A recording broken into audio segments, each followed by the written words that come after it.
Hi friends, welcome back to Mazhathulli creations. ഈ channel നിങ്ങൾ ആദ്യമായിട്ടാണ് കാണുന്നതെങ്കിൽ സബ്സ്ക്രൈബ് ചെയ്യാൻ മറക്കല്ലേ.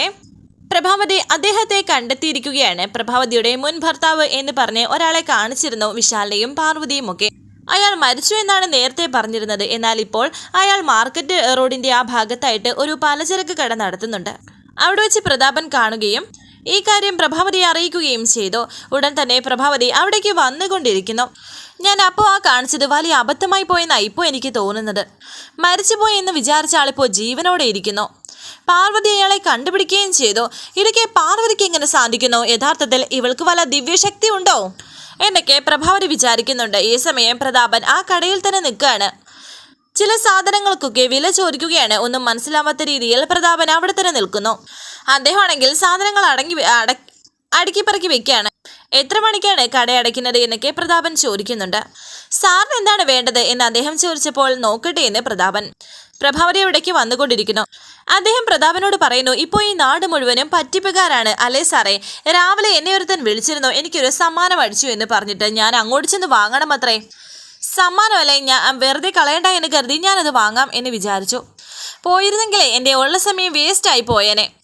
ആ പാർവതി മേഡം വിളിച്ചിതൊരു കളിപ്പീര് സെറ്റപ്പാണെന്ന് പറയുന്നുണ്ട്. അക്കിടി പറ്റിയില്ല. ഈ മൊബൈലിൽ കൂടി ആളെ പറ്റിക്കാൻ കുറേമാർ ഇറങ്ങിയിട്ടുണ്ട്. എല്ലാത്തിനെയും പിടിച്ച് ജയിലിലിടണം എന്നൊക്കെ അദ്ദേഹം പറഞ്ഞപ്പോൾ പ്രതാപൻ ആലോചിക്കുന്നു, പാർവതി ഇയാളെ കണ്ടു എന്നുള്ള കാര്യം ഉറപ്പാണ്.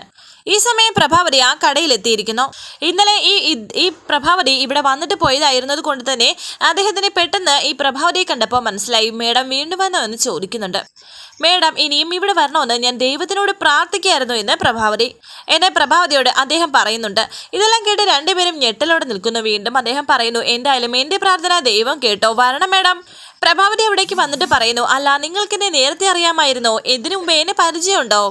കൊള്ളാം, മേഡത്തെ മറക്കാൻ പറ്റുമോ? അന്ന് ഇവിടെ വന്ന് ഒരു ബോട്ടിൽ വെള്ളം വാങ്ങിയിട്ട് ചില്ലറ ഇല്ലാത്തതുകൊണ്ട് 500 രൂപയും തന്നിട്ട് പോയ മേഡത്തെ ഞാൻ മറക്കുമോ? മേഡത്തിന് അത് ഓർമ്മയില്ലേ എന്ന് അദ്ദേഹം ചോദിച്ചപ്പോൾ പ്രഭാവതി വെറുതെ പറയുന്നു, ഓർമ്മയുണ്ട് എന്ന് അദ്ദേഹം പറയുന്നുണ്ട്.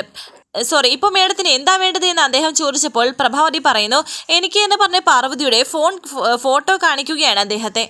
ഈ ഫോട്ടോയിൽ കാണുന്ന ആളിനെ നിങ്ങൾക്കറിയാമോ? അറിയാമെന്ന് അദ്ദേഹം പറയുന്നുണ്ട്. എങ്ങനെ അറിയാം എന്നെ പ്രഭാവതി പറഞ്ഞപ്പോൾ അദ്ദേഹം പറയുന്നു, അത് ആരോടും പറയരുത് എന്നാണ് കൊച്ചി പറഞ്ഞേക്കുന്നത്. പക്ഷേ മേഡം വന്ന് ചോദിക്കുമ്പോൾ എങ്ങനെയാണ് പറയാതിരിക്കുന്നത്? അല്ല, ഈ കുട്ടിയുടെ ഫോട്ടോ മേഡത്തിന്റെ കയ്യിൽ? മേഡത്തിന്റെ ബന്ധുവല്ലോ ആണോ ഈ കുട്ടി? അതൊക്കെ പറയാം, ഇയാൾ പറയാൻ വന്നത് ഒന്ന് കംപ്ലീറ്റ് ചെയ്യുന്ന പ്രഭാവതി പറയുന്നു. മേഡം, ഈ കുട്ടിയുടെ അമ്മായിയമ്മ എൻ്റെ ഫോട്ടോ കാണിച്ചിട്ട് ഞാൻ അവരുടെ ആദ്യ ഭർത്താവാണെന്ന് പറഞ്ഞിട്ട് എല്ലാവരെയും വിശ്വസിപ്പിച്ച് വെച്ചിരിക്കുകയാണ്. പക്ഷേ ഈ കുട്ടിയുടെ അമ്മായിയമ്മ പറഞ്ഞതിൽ സംശയം തോന്നി. അമ്മായിയമ്മ അറിയാതെ അമ്മായിയമ്മയുടെ ആദ്യ ഭർത്താവ്, അതായത് ഞാൻ മരിച്ചുപോയത് വിചാരിച്ചു. പക്ഷേ ഈ പെങ്കൊച്ചിനെ എവിടെയോ വെച്ച് കണ്ടു. സംഗതി പൊളിഞ്ഞു. അമ്മായിയമ്മ പറഞ്ഞത് കള്ളമാണെന്ന് ബോധ്യപ്പെട്ടു. ഇപ്പോൾ ആ കുട്ടിക്ക് ഈ സത്യം അയാളുടെ ഭർത്താവിനെ പറഞ്ഞ് ബോധ്യപ്പെടുത്തണം. ഇന്ന് രാവിലെ അവർ രണ്ടുപേരും കൂടി ഇവിടെ വരുമെന്ന് പറഞ്ഞു. പക്ഷേ അവർ വന്നിട്ടില്ല. ഇതുവരെ അവരെ കണ്ടതുമില്ല. പ്രഭാവതി പറയുന്നു, എടോ ഈ കുട്ടി പറഞ്ഞില്ലേ അവളുടെ ആ അമ്മായിയമ്മ, അത് ഞാൻ തന്നെയാണ്. എൻ്റെ മരുമകളാണ് അവൾ. ഇത് കേട്ട് അദ്ദേഹം പറയുന്നു, ഇത്രയും നല്ല മേഡത്തിനെ കുറിച്ചാണോ ആ പെൺകൊച്ച് ഓരോന്ന് പറഞ്ഞത്? പ്രഭാവതി പറയുന്നു, അതെ, ആ പെൺകുട്ടിക്ക് മാനസികമായിട്ട് കുറച്ച് പ്രശ്നമുണ്ട്. ഇത് പുറത്ത് പറയുന്നത് ഇത്തിരി പ്രശ്നമുള്ള കാര്യമാണ്, എന്തെങ്കിലും പറയാതിരിക്കാൻ പറ്റില്ലല്ലോ. അങ്ങനെ മാനസിക പ്രശ്നമുള്ള കൊച്ചാണോ അത്? കണ്ടാ പറയില്ല കേട്ടോ എന്ന് അദ്ദേഹം പറഞ്ഞപ്പോൾ പ്രഭാവതി പറയുന്നു, ഒട്ടും പറയില്ല, പക്ഷേ വാസ്തവം അതാണ്. അവൾക്ക് ഞങ്ങളൊക്കെ ശത്രുക്കളാണ്. എന്നെ അവളുടെ ഏറ്റവും വലിയ എതിരാളിയായിട്ടാണ് കാണുന്നത്. അവൾക്ക് അതുകൊണ്ട് എങ്ങനെയെങ്കിലും എന്നെ ദ്രോഹിക്കണം. അതുകൊണ്ട് അവളിങ്ങനെ ഓരോന്ന് കാട്ടിക്കൂട്ടും. ഒരുപാട് ബുദ്ധിമുട്ടുകൾ, ഇതുപോലെയുള്ള ഓരോ ബുദ്ധിമുട്ടുകൾ നേരത്തെ ഉണ്ടാക്കിയിട്ടുണ്ട്. എൻ്റെ മോനും അതറിയാം അല്ലേടാ. പക്ഷെ എന്ത് ചെയ്യാൻ പറ്റും? സുഖമില്ലാത്ത കുട്ടിയല്ലേ. കാണിക്കാത്ത ഡോക്ടേഴ്സില്ല. ധാരാളം ട്രീറ്റ്മെൻറ്റ് നടത്തിയതാണ്. പക്ഷേ വലിയ മാറ്റമൊന്നും സംഭവിച്ചില്ല. അവളിപ്പോൾ എങ്ങനെയോ നിങ്ങളെ കണ്ടെത്തി എനിക്കെതിരെ പ്രശ്നം ഉണ്ടാക്കാൻ ശ്രമിക്കുകയാണ്. ഷെടാ, മേഡം ഇപ്പോൾ ഇവിടെ വന്നിത് പറഞ്ഞില്ലായിരുന്നെങ്കിൽ ആകെ പ്രശ്നമാവുമായിരുന്നല്ലോ എന്ന് അദ്ദേഹം. അവൾ എനിക്കെതിരെ എന്തോ ഒപ്പിച്ചിട്ടുണ്ട് എന്ന് മനസ്സിലായപ്പോഴാണ് അവൾ നിങ്ങളെ കോണ്ടാക്ട് ചെയ്ത കാര്യം മനസ്സിലായത്. ഏതായാലും ഇനി അവളെ നിങ്ങൾ വന്ന് എന്തെങ്കിലും പറഞ്ഞാലേ നിങ്ങൾ വിശ്വസിക്കരുത്. ഫോൺ ചെയ്താൽ എടുക്കുകയും ചെയ്യരുതേ. അവളെ ഇനി ഇങ്ങോട്ട് വരാതെ ഞങ്ങൾ നോക്കിക്കൊള്ളാം. അഥവാ വന്നാലും അപ്പം തന്നെ നിങ്ങൾ ഞങ്ങളെ വിളിച്ചു പറയണം. അദ്ദേഹം പറയുന്നു, പറയാം മേഡം, ഞാൻ അപ്പോഴേ വിചാരിച്ചതാ ജീവനോടെ ഇരിക്കുന്ന എൻ്റെ ഫോട്ടോ ഇങ്ങനെയുള്ള കാര്യത്തിന് ആരെങ്കിലും ഉപയോഗിക്കുമോ എന്ന്. മേഡം സമാധാനത്തോടെ ഇരിക്കെ. ഞാൻ എന്നെ ആ കുട്ടി വിളിച്ചാൽ ഫോൺ എടുക്കില്ല. അഥവാ വന്നാൽ ഞാൻ വേണ്ടത് ചെയ്തോളാം. ഉറപ്പായും മേഡത്തെ അറിയിക്കുകയും ചെയ്യും. ഏതായാലും ആ കുട്ടി പെട്ടെന്ന് സുഖമാകട്ടെ. മേഡത്തിൻ്റെ നമ്പർ എന്ന് പറയേ. അങ്ങനെ അദ്ദേഹത്തിന് പ്രഭാവതി നമ്പരും പറഞ്ഞു കൊടുക്കുന്നു. പുറത്തേക്ക് ഇറങ്ങിയതിനു ശേഷം പ്രതാപൻ പ്രഭാവതിയോട് പറയുന്നു, ചേച്ചി എന്ത് സമൃദ്ധമായാണ് പാർവതിയുടെ ഒരു മനോരോഗിയാണെന്ന് അദ്ദേഹത്തെ പറഞ്ഞ് വിശ്വസിപ്പിച്ചത്. ഇനി അവൻ ഏതായാലും ചേച്ചിക്കെതിരെ വാ തുറക്കില്ല, അല്ലെങ്കിൽ ഇവന്റെ വാ മൂടിക്കെട്ടാൻ വേണ്ടി ലക്ഷങ്ങൾ വേണ്ടി വന്നേനെ. പ്രഭാവതി പറയുന്നു, പ്രതാപ ഇവനിപ്പോൾ ഞാൻ പറഞ്ഞത് വിശ്വസിച്ചെങ്കിലും ഇയാളെ ഈ കടയിലിരിക്കുന്നത് നമുക്കത്ര പന്തിയല്ല. ഇവിടെ ഏതായാലും ഇയാളെ അന്വേഷിച്ച് ഇവിടെ വരും. അതിനു മുമ്പ് എന്തെങ്കിലും ചെയ്ത് ഇയാളെ ഇവിടെ നിന്ന് ഒഴിപ്പിക്കണം. എന്തായാലും ഞാൻ നോക്കിക്കോളാം ചേച്ചി ടെൻഷൻ അടിക്കേണ്ട എന്ന് പ്രതാപനും പറയുന്നു. പിന്നീട് കാണിക്കുന്നത് വിശാലും പാർവതിയും വീട്ടിലേക്ക് വരികയാണ്. അവരുടെ ഒപ്പം പ്രഭാവതിയും ഗോപിനാഥും ഉണ്ട്.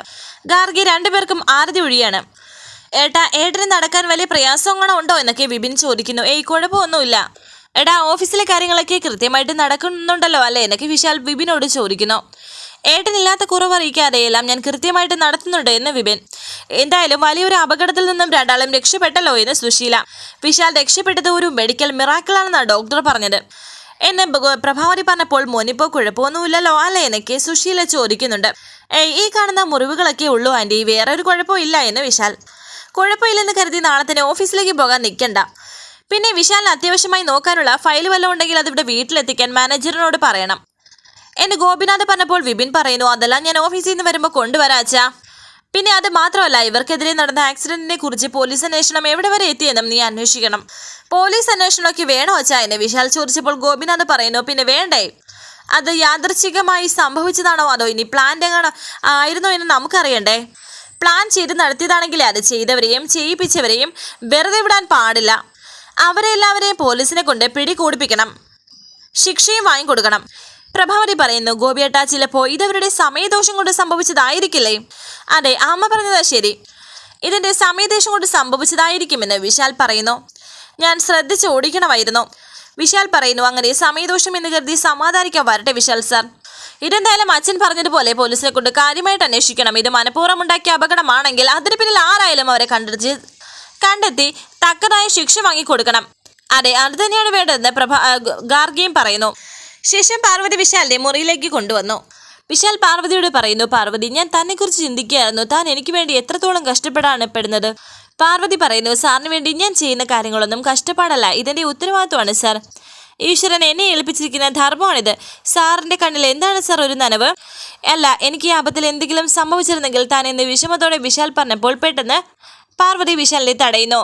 ദയവ് ചെയ്ത് അങ്ങനെയൊന്നും പറയരുത്, അതെനിക്ക് താങ്ങാൻ പറ്റില്ല.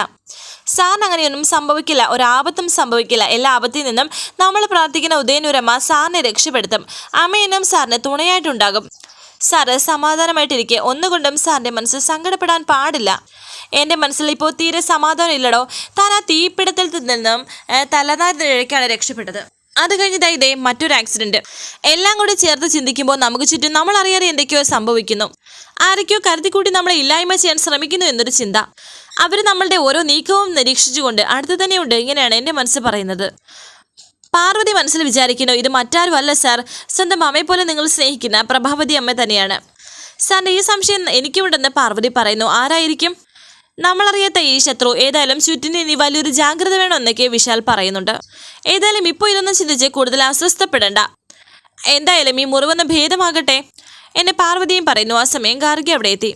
ഏതായാലും നിങ്ങൾ രണ്ടാളും കുറച്ച് ദിവസത്തേക്ക് റെസ്റ്റ് എടുക്കണം. നിങ്ങൾക്ക് എന്താവശ്യമുണ്ടെങ്കിലും എന്നോട് പറയാം. ഇപ്പോൾ നിങ്ങളെ ഫുഡ് കഴിക്കുന്നു പറഞ്ഞ് പാർവതിയുടെ കയ്യിൽ ഫുഡ് കൊടുക്കുകയാണ് ഗാർഗി.